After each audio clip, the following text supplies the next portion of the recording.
Assalamualaikum warahmatullahi wabarakatuh. Bertemu kembali dalam pembelajaran kimia fisika. Pada video pembelajaran kali ini, kita akan mempelajari tentang hukum termodinamika yang kedua.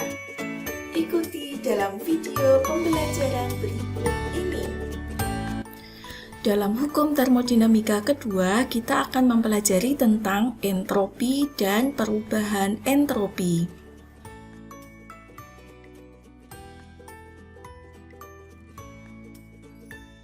Tidak ada suatu proses yang hasil akhirnya berupa pengambilan sejumlah kalor dari suatu reservoir kalor dan mengkonversi seluruh kalor menjadi usaha.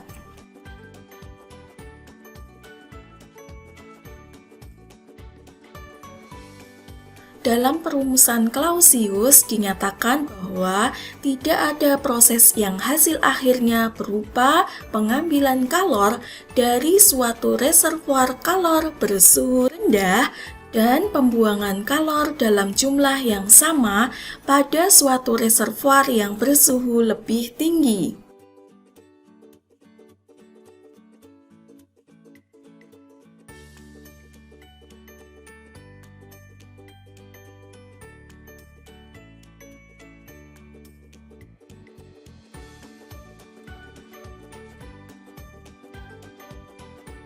Dalam hukum termodinamika yang kedua, kita akan mempelajari tentang entropi. Entropi menunjukkan derajat ketidakteraturan suatu sistem. Entropi suatu sistem yang terisolasi akan bertambah selama ada perubahan secara spontan. Sehingga kita dapat menyatakan perubahan entropi total atau delta S total nilainya lebih besar daripada 0. Definisi statis entropi dinyatakan dalam persamaan Ludwig-Boltzmann. S sama dengan K dikalikan ln W. S menyatakan entropi, K menyatakan suatu tetapan yang nilainya 1,381 kali 10 pangkat minus 23 Joule per Kelvin. W menyatakan banyaknya jalan untuk mencapai keadaan sempurna. Dalam definisi termodinamika, perubahan entropi nilainya berbanding lurus dengan perubahan kalor. Perubahan entropi menyatakan perubahan kalor setiap terjadi perubahan temperatur. Pada proses adiabatis, perubahan entropi sama dengan 0 jika tidak terjadi perubahan kalor. Pada tekanan konstan, besarnya kalor sama dengan minus delta H, sehingga perubahan entropi sama dengan delta H dibagi T aksen. Jika temperatur lingkungan diatur sampai terjadi kesetimbangan antara lingkungan dengan sistem, maka T aksen nilainya sama dengan T. Sehingga minus ds ditambah dq reversible dibagi dengan T nilainya sama dengan 0. Pada proses reversible, dq aksen sama dengan dq reversible. Sehingga ds sama dengan dq reversible dibagi dengan T. Delta S dapat kita nyatakan sebagai S2 dikurangi S1. Perubahan entropi dinyatakan sebagai integral 1 sampai 2 dq reversible dibagi dengan T. Jika kita integrasikan, maka nilainya sama dengan delta S sama dengan dq reversible dibagi T. Besarnya kalor pada proses reversible dapat kita nyatakan sebagai nRT ln V2 dibagi V1. Pada proses irreversible, perubahan entropi dapat kita nyatakan sebagai ds ditambah ds aksen, nilainya lebih besar dan sama dengan 0.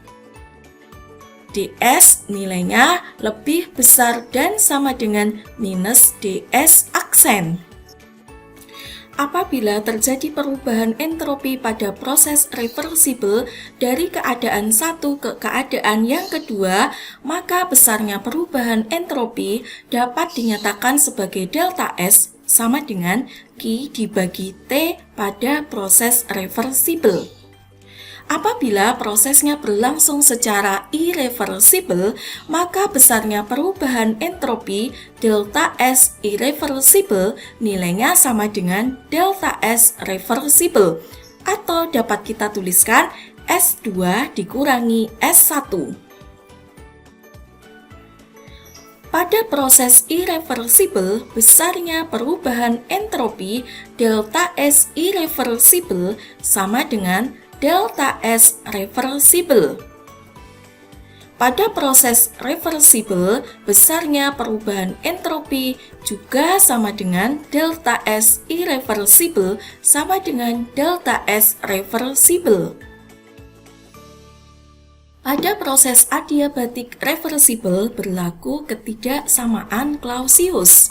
Delta S nilainya lebih besar dan sama dengan dq dibagi dengan T. Berikutnya kita akan mempelajari tentang arah perubahan spontan.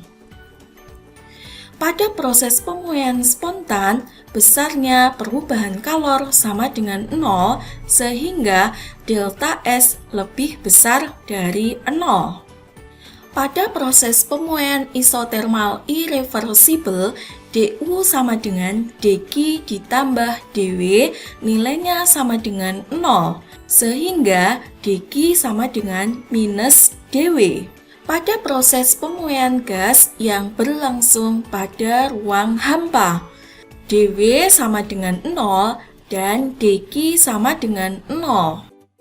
Besarnya perubahan entropi pada pemuaian gas yang berlangsung dalam ruang hampa nilainya sama dengan ds lebih besar dari 0 dan ds aksen sama dengan 0. Pada proses pendinginan spontan terjadi pemindahan energi sebagai kalor pada temperatur tinggi dari temperatur rendah.